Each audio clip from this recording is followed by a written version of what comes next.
Today on Impulse, I'm joined by my fellow video boy and co-host, Justin Moore. Hello. And we're going to be discussing our first impressions of Valorant, the latest free-to-play first-person shooter from the folks over at Riot Games. Our review for the game is up now on Destructoid.com, written by Chris Carter, who gave it a 7 out of 10, which we consider good.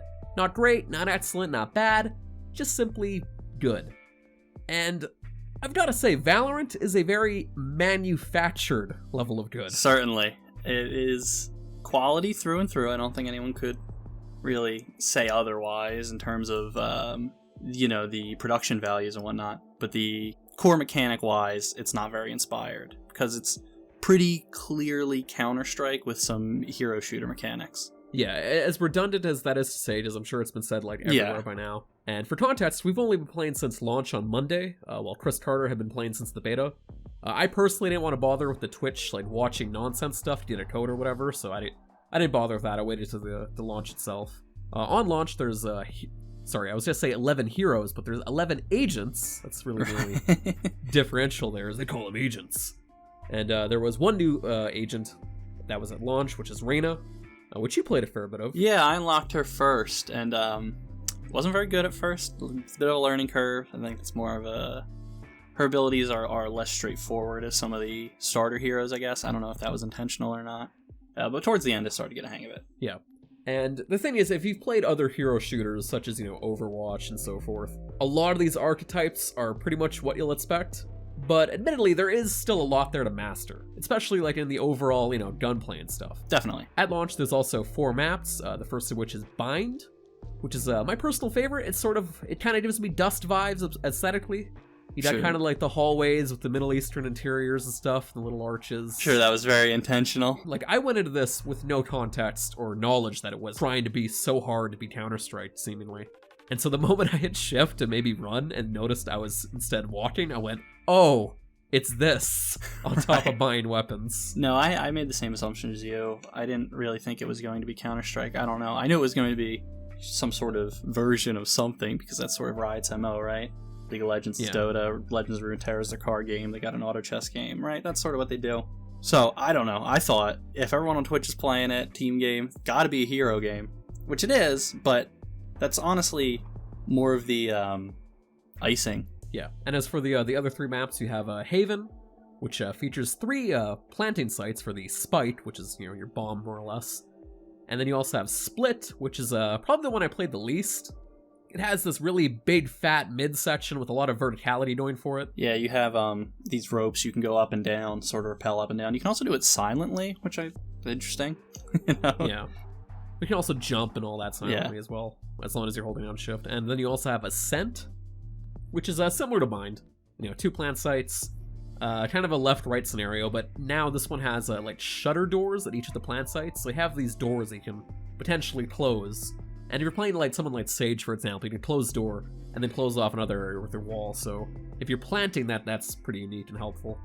But at the moment as well at launch, there's no ranked mode. I think, from my understanding, ranked mode was available in the beta. But as of this recording, at the moment, there is no ranked mode at launch, more than likely due to the influx of new players. Yeah. Because at the moment, this game is doing insane numbers on Twitch, especially during the beta there. It was pretty much broke records and such.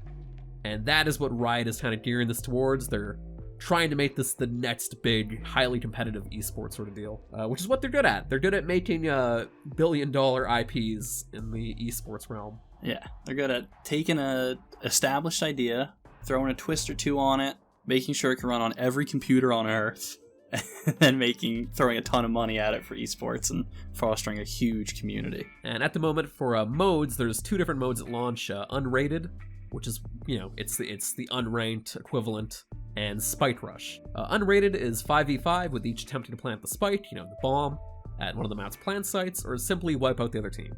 The first to 13 victories wins, with a halftime switch-up. If you've played Counter-Strike, you basically know what to expect. Matches can go pretty long, though. Yes. If there's a lot of back-and-forth momentum, we just had a match prior to this recording that went, a good long while, because it was just tons of back-and-forth. 13-11, so... This can be very good and a bad thing, depending on how familiar you are with the character you're playing.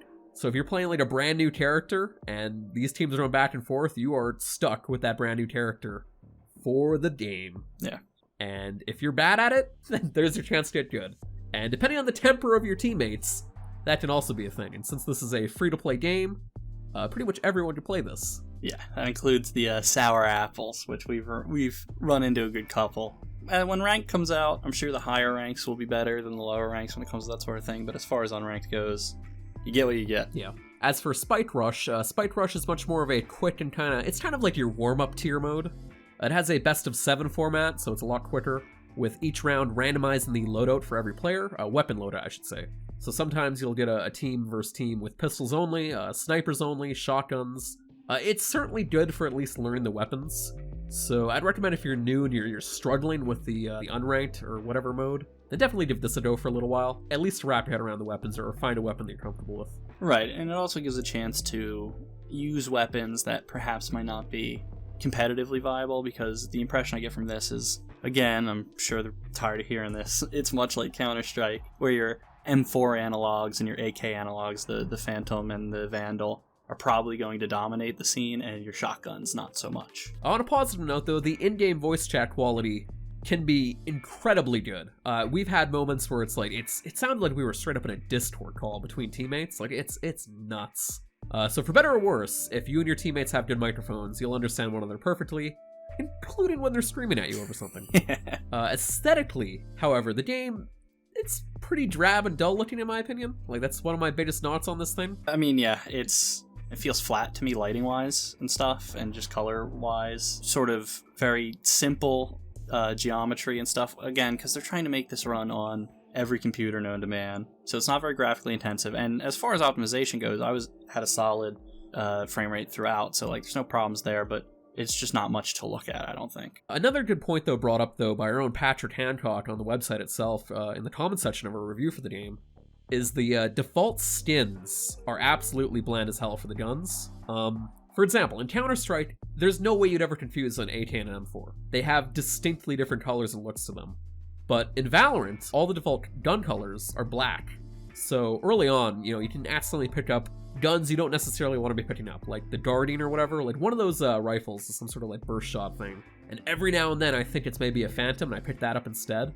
There are tons of moments like that. And when you win a round, you only have a matter of seconds to maybe loot a new gun off a corpse. And when all the guns are black, and especially in that rifle category, all roughly look the same except for maybe the bullseye, it can get kind of annoying. Yeah, there was multiple situations where at the end of the round I was looking for a new gun, but I had to actually go up, look at the gun, read what the title was, and then swap, and many times it was too late and we were on the next round. On another technical note, the ping in like the actual server netcode and stuff like that is fantastic. I was running 30 ping on like every game I played. Yeah, we're both wired and on, we're hundreds of miles apart distance-wise, but our connection to the same games were solid. I didn't really experience any lag. Like literally identical. We were both in 30 ping.